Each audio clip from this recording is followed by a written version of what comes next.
ସାହିତ୍ୟର ସମୃଦ୍ଧତାକୁ ସକ୍ରିୟ ଭାବରେ ପ୍ରୋତ୍ସାହିତ ଏବଂ ପାଳନ କରିବାକୁ ପ୍ରତିଜ୍ଞା କରୁଛି।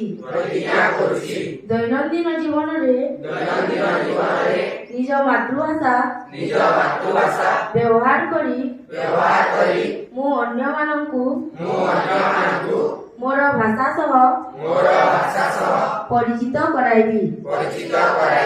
କାହାଣୀ କବିତା ଏବଂ ପରମ୍ପରାର